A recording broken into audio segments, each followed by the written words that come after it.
My grandmother used to say that love letters reveal a person's true heart. She'd saved every note my grandfather wrote during the war, passionate declarations scribbled on torn paper, promises that sustained her through 2 years of separation. When he returned, he kept those promises for 63 years until the day he died. I thought I understood what she meant. I thought David and I had that kind of love.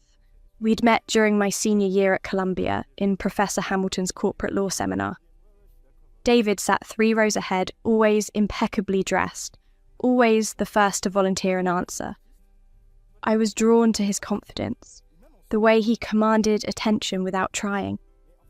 When he asked me for coffee after class, I felt chosen. "You're different from other girls," he'd said that first afternoon, stirring sugar into his espresso. "You actually listen when people talk. Most women just wait for their turn to speak."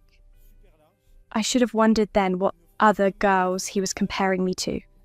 But I was 21, and his attention felt like sunlight after years of being overlooked. I'd spent high school as the quiet daughter of successful parents, invisible next to my brilliant older sister who'd graduated valedictorian and earned a Rhodes Scholarship. David made me feel seen. He remembered details, how I took my coffee, my favourite bookstore in the village, the way I unconsciously twisted my hair when nervous. When he proposed 2 years later on the rooftop of his family's penthouse, with Manhattan glittering below us, I thought I'd found my grandfather's kind of love. The engagement ring was his grandmother's, a stunning vintage piece with a centre diamond surrounded by sapphires. "It's been waiting for the right woman," he'd whispered, sliding it onto my finger. The weight of it felt like destiny. We'd spent the next year planning our perfect wedding. David insisted on the plaza.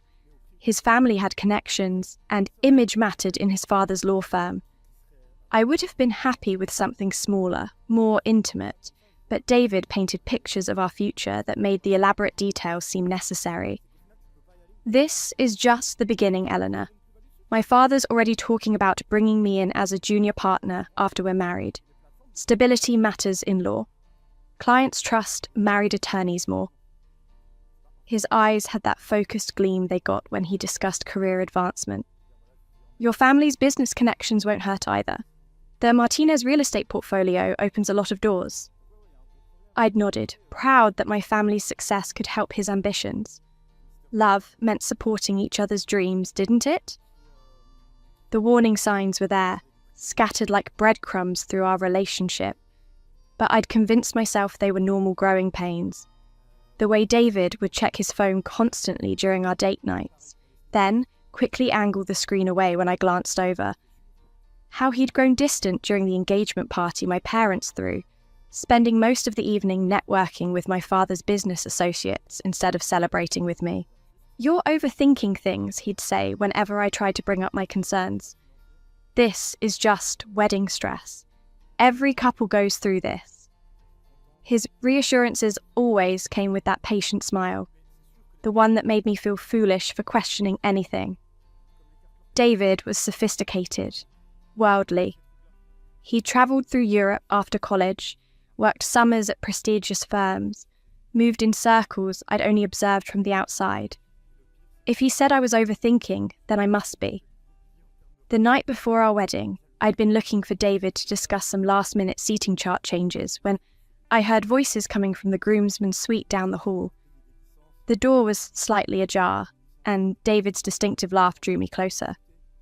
"So you're really going through with it tomorrow?" That was Michael, his college roommate and best man. "Of course I'm going through with it. Do you think I'm stupid?" David's voice carried that confident tone I'd fallen in love with. "Eleanor's perfect for what I need." My hand had frozen on the doorframe. Something in his inflection made my stomach tighten. "What you need?" Another voice, James, his law school friend. "That's romantic." "Look, I'm not some lovesick teenager. This is about building a life, creating opportunities. Eleanor comes from exactly the right family.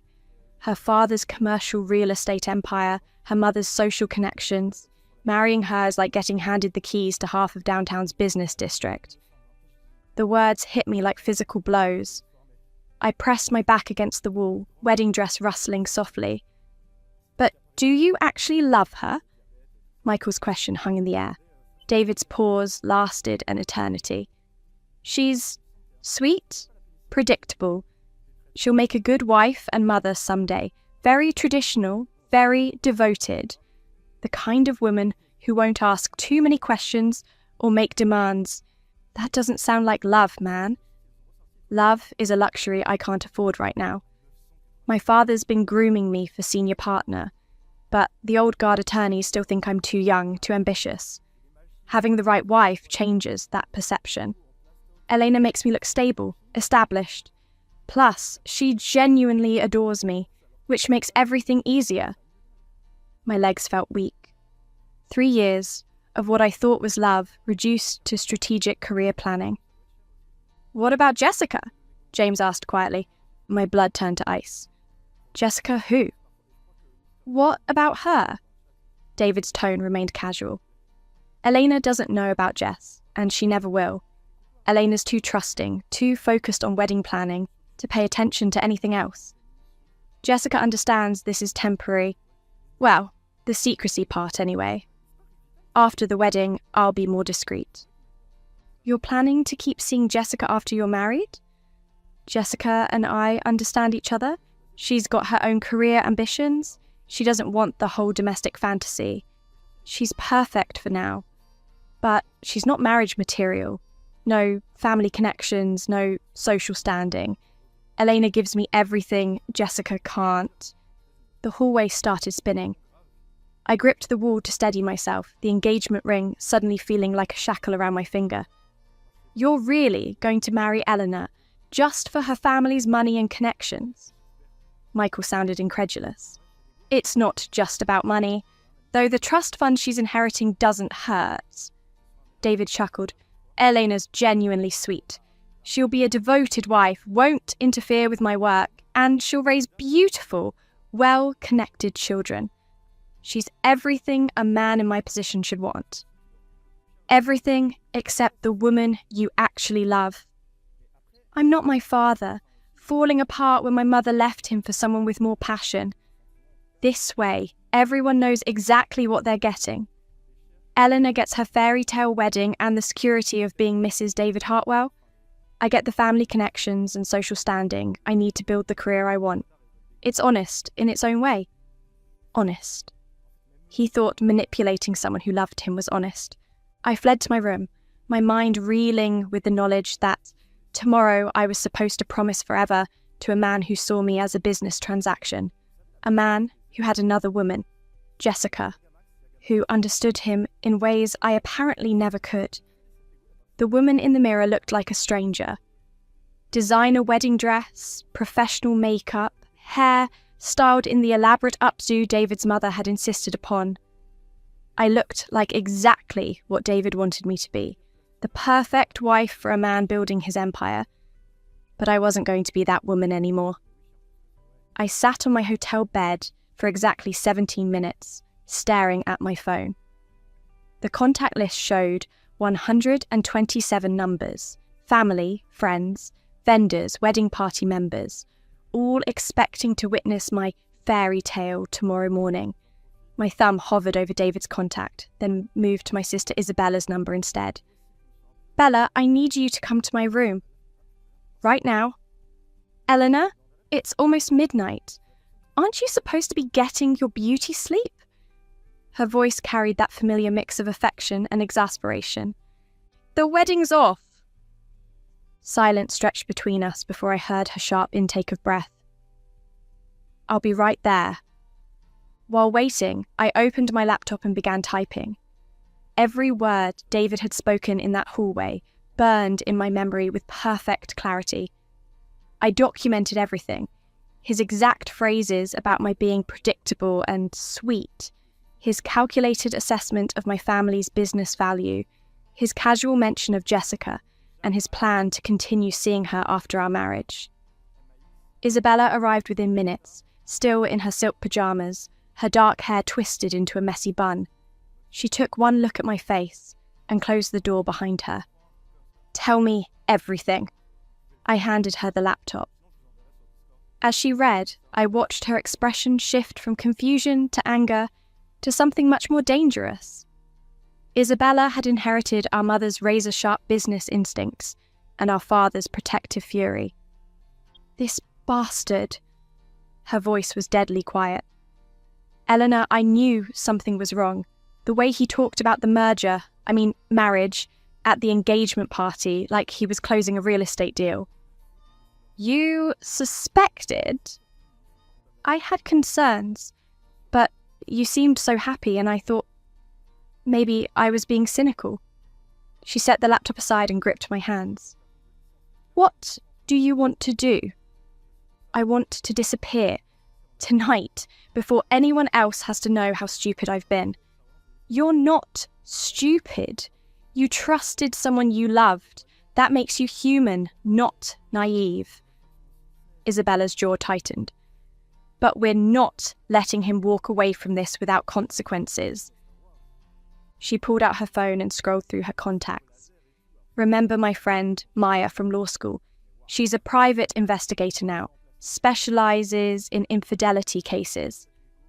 "Bella, I don't want revenge. I just want out." "This isn't about revenge. It's about protecting yourself." Her fingers flew across her phone screen. "If David's been planning this marriage as a business transaction, we need to know exactly what we're dealing with. What if there are contracts involved, prenups with hidden clauses? What if your trust fund was part of his calculations?" The trust fund. In all the shock and heartbreak, I'd forgotten about the inheritance I was set to receive on my wedding day. $2 million and a share in the family business that had been set aside since my 18th birthday. David knew every detail of that arrangement. Isabella's phone buzzed with a response. "Maya can meet us in 30 minutes. She's bringing contracts to hire her services and some preliminary information she can gather tonight." "What kind of information?" "Phone records, credit card statements, anything public that might tell us more about this Jessica person and how long David's been lying to you." I nodded, feeling something shift inside me. The devastated woman who'd fled from the hallway was being replaced by someone harder, more focused. Maybe this was what my grandmother had really meant about love letters revealing true hearts. Sometimes they revealed hearts you never wanted to see. Maya arrived at 12:47 a.m., a compact woman with shrewd eyes and an efficient manner. She set up her laptop on the hotel desk and got straight to business. "Jessica Caldwell, 28, works at Morgan Stanley in their investment banking division," she said, showing us a LinkedIn profile. "She's been dating David for 14 months, based on their social media activity and restaurant reservations I've tracked." 14 months, almost our entire engagement period. "There's more." Maya pulled up credit card records. "David's been paying for a one-bedroom apartment on the Upper East Side since last March. Lease is in Jessica's name, but all payments trace back to his account." Isabella leaned forward. "He set up his mistress in an apartment while planning his wedding? Gets worse. Look at this." Maya showed us travel records. "Business trip to Chicago in April. He was actually in Miami with Jessica. The San Francisco conference in June. They spent a long weekend in Napa Valley." Each revelation hit like a separate betrayal. Every time David had claimed work obligations, every weekend he'd been too busy to spend with me, every romantic gesture that had felt slightly off. It all made horrible sense now. "The apartment lease has an interesting clause," Maya continued. "It's set to automatically renew monthly after your wedding date, with payments increasing to cover additional expenses." "He was planning to keep her as a permanent mistress," I said, the words tasting bitter. "It appears so. There's also this." Maya showed us David's calendar application, which she'd somehow accessed. Standing appointments, every Tuesday and Thursday evening, blocked out as client meetings. But they all correspond to times when Jessica's work schedule shows her available. Isabella stood up and began pacing. "Eleanor, this changes everything. This isn't just a cheating fiancé, this is systematic fraud. He's been building an entire double life while manipulating you into marriage for financial gain. My phone rang. David's name lit up the screen. Don't answer it, Maya said immediately. Not until we have a complete picture of what you're dealing with. But I wanted to hear his voice now that I knew the truth. I wanted to see if I could detect the lies I'd missed for so long. I swiped to answer.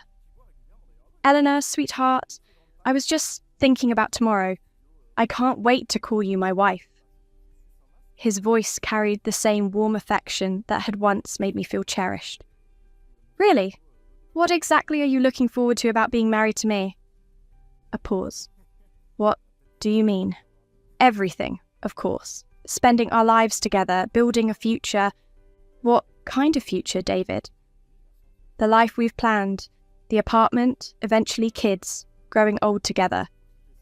His tone remained steady, but I caught the slight caution creeping in. Eleanor, you sound strange. Are you having pre-wedding nerves? Just thinking about what marriage means, what it means to really know someone. You know me better than anyone else in the world. The lie rolled off his tongue so smoothly. Eleanor, you're starting to worry me. Is everything all right? I looked at Isabella and Maya, both watching me intently. In 12 hours, I was supposed to walk down the aisle to marry this man. Instead, I was going to walk away from the biggest lie of my life. Everything's perfect, David. I'll see you at the altar. I hung up before he could respond. Isabella raised an eyebrow. He has no idea, you know, I said. He's still planning to go through with everything tomorrow, probably thinking he can manage both relationships indefinitely. Maya closed her laptop. I'll have complete documentation ready by morning. Financial records, the full timeline of his relationship with Jessica, evidence of the apartment arrangement, everything you need. For what? For whatever you decide to do next. But, Eleanor? Maya's expression was serious. Men like David don't just let go of assets they've invested time in acquiring. When you don't show up tomorrow, he's going to try to get you back. Not because he loves you, but because he needs what you represent. Isabella nodded grimly. He's going to fight for the merger he thinks he's losing. I thought about David's confidence, his assumption that I was too trusting and predictable to ever suspect him. Tomorrow, he would discover exactly how wrong he'd been about the woman he thought he could manipulate.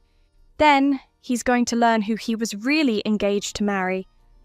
At 6 a.m., while David was presumably getting ready for what he thought would be his wedding day, I was in my parents' study, downloading Maya's complete report to 3 separate flash drives.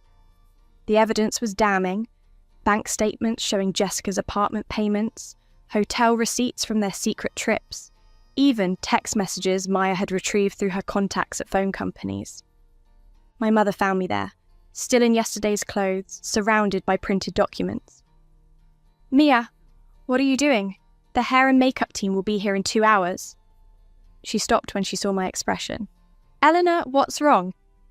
I handed her the folder containing David's financial records and his lies. Watching my mother read was like watching ice form in real time. Carmen Martinez had built her catering empire from nothing, and she could spot deception from miles away. This son of a bitch, her voice was granite. How long have you known? Since last night. Isabella's been helping me gather evidence. Good girl. She set the papers down with deliberate precision. What's your plan? I'm not showing up, but I want him to know exactly why.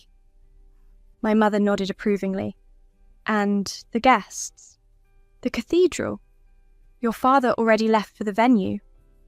I need you to call Papa and tell him to come home immediately. Don't let David or anyone from his family near him until I can explain everything. She pulled out her phone. Consider it done. But, Eleanor, you know your father. When he learns what David's done. She trailed off meaningfully. My father had a protective streak that ran deeper than the foundation of his buildings.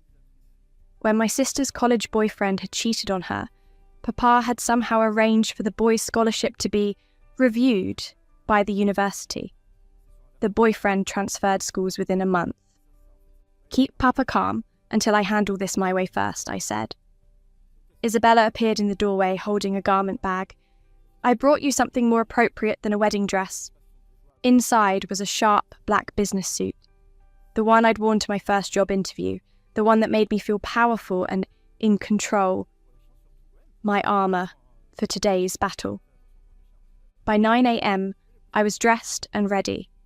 The cathedral would be filling with guests expecting a ceremony at 11. David would be in the groom's preparation room, probably checking his watch and wondering why I hadn't responded to his good morning text. Maya had positioned herself across from the cathedral with a telephoto lens documenting everyone who arrived. "Jessica just pulled up in an Uber," she reported through her earpiece. "She's wearing designer clothes and looks like she belongs at a wedding." "She's attending?" Isabella's voice was sharp with disbelief. "Front row, left side, David's guest list." The audacity was breathtaking. David had invited his mistress to watch him marry his convenient wife. At 10:30, I walked into the cathedral through the side entrance, avoiding the main crowd. The space was magnificent. Flowers everywhere, candles flickering, 300 guests in their finest clothes waiting for a show that wasn't going to happen. I found just David in the preparation room, adjusting his bow tie in the mirror. His groomsman had stepped out, leaving him alone with his nerves and his lies. "Eleanor, you're not supposed to see me before..." He turned, his smile faltering when he saw my expression, and my black suit instead of a white dress. "What are you wearing? Where's your wedding dress?" "I'm not wearing it because I'm not marrying you." His face went through several expressions: confusion, disbelief, then careful concern. "Eleanor, you're having cold feet. This is normal. We can talk through whatever's bothering you." "I heard you last night, David, in the groomsman's suite." The colour drained from his face, but he recovered quickly. "Heard what? We were just talking, having a few drinks." "You told Michael and James that marrying me was about my family's business connections, that I was sweet and predictable and would never ask too many questions." I pulled out my phone and hit record. "You said I was perfect for what you needed." "Eleanor, you're taking things out of context. Pre-wedding nerves make everything sound worse than..." "Tell me about Jessica Caldwell." He went completely still. For the first time in 3 years, David had no smooth response ready. "I don't know what you're talking about." I placed printed bank statements on the table between us. "The apartment you've been paying for since March, the trips to Miami and Napa Valley when you told me you were working, the standing reservations at Le Bernardin every Tuesday night." David stared at the papers, his carefully constructed world crumbling in real time. "How did you... Who gave you these?" "Does it matter?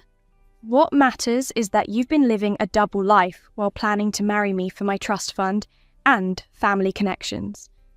"It's not what you think." "It's exactly what I think. You told your friends I was too trusting to ever suspect anything. You said Jessica understood this was temporary, that after the wedding you'd just be more discreet." My voice stayed steady despite the rage building inside me. "You invited her to sit in the front row today to watch you marry me." His shoulders sagged as the fight went out of him. "Eleanor, I can explain." "No, you can listen." I moved closer, my voice dropping to a whisper. "In about 10 minutes, the wedding coordinator is going to announce to 300 guests that there will be no wedding today. She's going to tell them that the bride discovered the groom has been maintaining another relationship throughout their engagement. You can't do this. My career, my reputation. Should have thought about that before you decided to play house with 2 women simultaneously." "Eleanor, please, we can work this out. I'll end things with Jessica, we can postpone the wedding, go to counselling." "You still don't get it." I stepped back, suddenly exhausted by his predictable desperation. This isn't about Jessica. This is about the fact that you never loved me. You saw me as a business acquisition. That's not true. I do care about you. You care about what I represent. My family's money, my social connections, my willingness to be the perfect wife who doesn't interfere with your ambitions. I headed toward the door. But you were wrong about one thing, David. I'm not nearly as predictable as you thought. Where are you going? Eleanor, wait. I turned back one last time. I'm going to live the life I choose, not the one you mapped out for me. And David, Jessica is welcome to have you. But she should know that when a man shows you who he really is, believe him the first time. I walked out, leaving him standing alone in his wedding attire, surrounded by the evidence of his betrayal. In the main chapel, I could hear the murmur of guests growing restless, checking their watches, wondering where the bride had gone. Isabella was waiting in the hallway with my parents. My father's face was thunderous, but he wrapped me in a fierce hug without saying a word. The coordinator made the announcement, my mother reported. Half the guests have already left. The other half are asking questions. Good. Let them ask questions. I looked back toward the preparation room where David was probably still processing what had just happened. He wanted a wedding that would advance his career. Instead, he's got a scandal that will follow him for years. Through the chapel doors, I could see Jessica Caldwell sitting alone in the front row, her face pale with confusion as other guests filed out around her. She probably had no idea her secret relationship was about to become very public knowledge. Maya appeared at my elbow. The reporters are here? Word travels fast in social circles like these. I nodded. By tomorrow, the story would be everywhere. The Martinez family wedding disaster, David Hartwell's public humiliation, the bride who walked away. But for the first time in 3 years, I was walking towards something I chose, instead of something chosen for me. 3 months later, I was signing the lease on my own apartment in Soho when my phone rang with an unknown number. I almost ignored it, but something made me answer. Eleanor, please don't hang up. David's voice was hoarse, desperate in a way I'd never heard before. I hadn't spoken to him since the cathedral. What do you want, David? I need to see you. There are things I need to explain, things you don't understand about what happened. I looked out the window of my new apartment, a converted loft with exposed brick walls and floor-to-ceiling windows that filled the space with light. Everything David would have hated. Too bohemian, not prestigious enough for his image. I understand perfectly. You used me, and when I found out, I left. It wasn't like that. Yes, I made mistakes, but Eleanor, I've lost everything. My job, my reputation, my family's respect. The senior partnership my father promised me is gone. The Hartwell name is rubbish in legal circles now. Good. The word came out harder than I'd intended, but I didn't regret it. Jessica left me the day after the wedding was supposed to happen, he continued, his voice breaking. She said she couldn't be with someone who'd lie to both women he claimed to care about. She took a job in London just to get away from the scandal. I almost laughed. Jessica had more integrity than David ever had. The apartment you found out about? I can't afford it anymore. I'm living with my college roommate, sleeping on his couch. The law firm let me go 2 weeks after the cathedral incident. Apparently, clients don't trust attorneys who can't maintain honest relationships. David, why are you telling me this? Because I realise now what I lost, not your family's connections or your trust fund. You, the woman who loved me unconditionally, who believed in me, who would have stood by me through anything. I sat down heavily on my new couch, a vintage piece I'd found at a Brooklyn flea market. You didn't love me. You loved what I could do for your career. That's where you're wrong. His voice grew urgent. I thought I was being practical, but Eleanor, you have to believe me. Somewhere along the way, I fell in love with you for real. The way you laughed at my terrible jokes, how you'd bring me coffee during late study sessions, the way you defend people who couldn't defend themselves. I fell in love with your heart. Then why, Jessica? Because I was an idiot. Because I thought I could have everything, the marriage that would advance my career and the relationship that felt dangerous and exciting. I thought I was smart enough to manage both worlds. I stood up and walked to my window, watching people live their authentic lives on the street below. And now I know I destroyed the only thing that actually mattered. Eleanor, I know I have no right to ask this, but could we try again? I'll spend the rest of my life proving that I've changed, that I finally understand what love really means. For a moment, I almost felt sorry for him. David had lost everything he'd worked for, everything he'd thought mattered. But then I remembered his laugh in that hotel hallway, his casual dismissal of my feelings, his certainty that I was too naive to ever discover his betrayal. David, do you know what I've been doing for the past 3 months? No. I started my own business, a consulting firm that helps family-owned companies navigate succession planning and legal transitions. I'm using my law degree and my family's business experience to build something that's entirely mine. I smiled, feeling pride swell in my chest. I already have 6 clients, including 2 companies that specifically sought me out, because they heard about how I handled discovering your lies. Apparently, women who can uncover fraud and make tough decisions are in high demand. Silence stretched between us.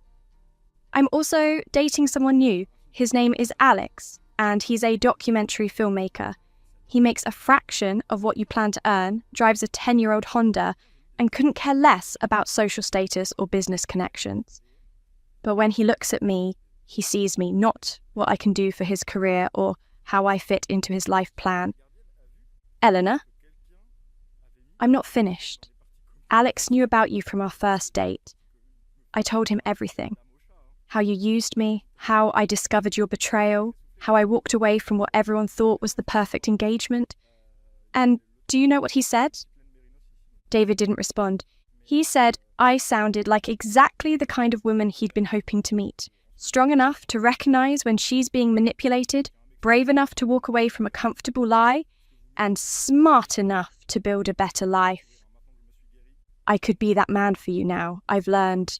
No, David, you learned that actions have consequences, but that's not the same as learning how to love someone. You're calling me because you've lost everything else, not because you genuinely understand what you threw away. I heard him take a shaky breath. What can I do to prove I've changed? Nothing. Because I don't want you to prove anything to me anymore. I want you to build a life that makes you genuinely happy without using other people as stepping stones. I can't live without you. You lived without me for 14 months while you were with Jessica. You'll figure it out. I was about to hang up when he spoke again, his voice barely a whisper. I keep thinking about that night before our wedding. If I could go back and change everything, but you can't. And David, even if you could go back, I don't think you would have chosen differently. You would have just been more careful about hiding it. The truth of that statement hung between us. David had been caught, not converted. Goodbye, David. I hope you find whatever it is you're actually looking for. I hung up and immediately blocked his number. Then I called Alex. Hey, beautiful. How did the apartment signing go? Just hearing his voice made me smile. Perfect. I officially have my own place in the city. Want to come over and help me christen the new couch? I'm already in my car. That evening, as Alex and I sat on my thrift store couch eating the takeout from my favourite Thai place, I felt a contentment I'd never experienced with David. Alex listened when I told him about David's call, offering comfort without trying to fix anything or tell me how to feel. Do you think he really changed? Alex asked, absently stroking my hair. I think he's desperate and confused about why his strategy didn't work. But change? Real change takes longer than 3 months and happens because you want to be better for yourself, not because you want something back. 6 months later, I received a wedding invitation in the mail. David was marrying Amanda Foster, daughter of a federal judge, inheritor of a shipping fortune. The engagement announcement in the Times mentioned her impeccable social connections and family's established position in New York society. I showed the invitation to Isabella over lunch. "Some people never learn," she said, shaking her head. "Actually, I think he learned exactly the lesson he was capable of learning. Find a different woman with the same assets, but be more careful about maintaining his image." "Do you feel anything, seeing this?" I considered the question honestly. Relief and gratitude that I discovered who he really was before I married him. Isabella raised her wine glass. "To Amanda Foster, may she be smarter than we think she is." "To me," I corrected, clinking my glass against hers, "for being smart enough to walk away." A year later, my consulting firm had grown to 15 employees and had been featured in Forbes as one of the top emerging businesses led by women under 30. Alex and I had moved in together and I'd never been happier. The last time I heard David's name was when Amanda Foster called off their engagement 3 weeks before their wedding. Apparently, she discovered he was still in contact with Jessica, who had returned from London and was working at a competing law firm. Maya, who'd stayed in touch and had become a good friend, was the one who told me. "Amanda hired me to investigate when she got suspicious about his business trips," she said with satisfaction. "Turns out he was meeting with Jessica under the pretense of industry networking." Did Amanda find out the same way I did? Better. She recorded him admitting that he was only marrying her for her father's political connections and her inheritance. Then, she played the recording at their engagement party in front of both their families. I laughed, surprised by how little malice I felt toward David anymore. He'd become irrelevant to my happiness. "You know what the best part is?" Maya continued. "Amanda's father is a federal judge with connections throughout the legal community. David's career prospects in New York are basically finished." That night, I told Alex about David's latest downfall while we cooked dinner together in our kitchen. "Do you think he'll ever figure it out?" Alex asked, chopping vegetables for our salad. "Figure out what?" "That he could have had real love with you if he'd just been honest about what he was feeling instead of trying to manage everything like a business transaction." I thought about it while stirring the pasta sauce. I don't think David is capable of that kind of honesty. He sees relationships as negotiations, not connections. Even if he'd told me the truth about his feelings, it would have been strategy, not vulnerability. Alex set down his knife and turned to face me. "Eleanor, can I tell you something?" "Always." "When I met you, I was terrified that someone as incredible as you would be too good to be true. That there had to be some catch, some reason you were single and willing to date a struggling filmmaker. And then you told me about David, and I realized there wasn't a catch. You were single because you'd had the courage to leave someone who didn't deserve you. That's when I knew I was falling in love with you." I kissed him, tasting the future we were building together. Honest, equal, built on genuine affection rather than calculated advantage. David had taught me what love wasn't. Alex was showing me what it could be. 3 years after the wedding that never happened, I was exactly where I was supposed to be.